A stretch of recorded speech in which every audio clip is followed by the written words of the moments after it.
through my work, through what I do for a living, just trying to make my life easier. Just got tired of doing it the way that we've always done it, and I just needed to make it easier for me. A lot of times you're drilling into concrete and that drill will hit like a piece of rebar or something, and their drill will just twist, and they call it a wrist breaker. It'll just snap your wrist. And with having a tool do it, holding the drill instead of my arm, that's just way safer for me. Plus the fact that I'm not balancing on stilts or overextending myself from a ladder. You know, I'm just from the ground. It's so easy.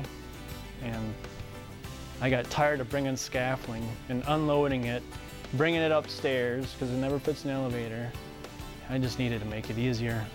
Oh yes, totally safer. I mean, you're doing it off on the ground and you're holding on to a handlebar.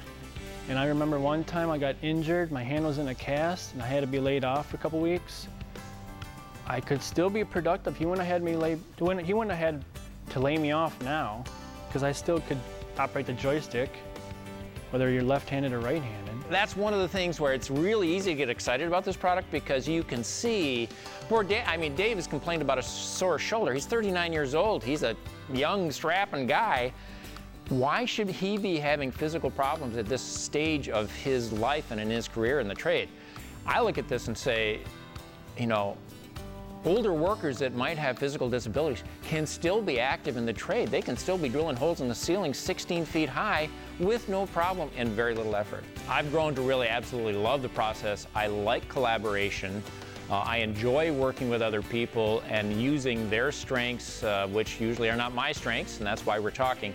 So I find that to be very rewarding. Dave, in particular, has been a phenomenal person to work with, because we come at this from certain different perspectives. However, we both have a real sensitivity to ergonomics and helping the working man do his job with less work, less danger, create more productivity, create a more profitable environment under which not only the tradesmen can work, but also the contractors can buy this product and really impact the market and be more competitive. It's been great working with Reed. He has taken my erector set, my prototype, and totally turned it into this commercialized product, which works super smooth. Again, I don't know anything about this process, so it's been a learning experience for me. Stressful at times. Boy, am I learning a lot. I'm learning on the fly. One thing that I've learned is you can go to so many people, you can go to so many businesses, but you don't really know what you're looking for, you don't really know what you're doing. So if you can get somebody like Reed that you can trust, that has that experience, it's worth it. It's totally worth it. Every day, nobody wants to be first. So, Reed, who else has bought that? Is one of the questions, because they're going, well, if you haven't sold any, how good can it be? So you're always working against the status quo. Well, what I'm doing now is working, and not everybody's a visionary. They can't project forward how a new tool can help them be more productive. Success to me, a successful story to me would be to see my product out in the field being used, okay, making it safer for people, and enough people buying them that I could make a living off of it. You know, maybe having a little shop, building them myself, and you know, that would be like the American dream.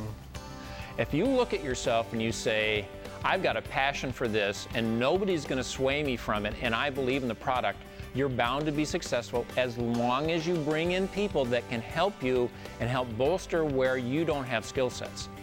The other thing really is persistence. This is not for the faint of heart. There's a lot of good ideas out there, and there's a lot of people with a lot of good ideas. There's a much smaller percentage of the population that has the persistence to take these ideas, do the hard work, overcome the challenges and all the obstacles that are going to be thrown in front of you, and say, we will persevere.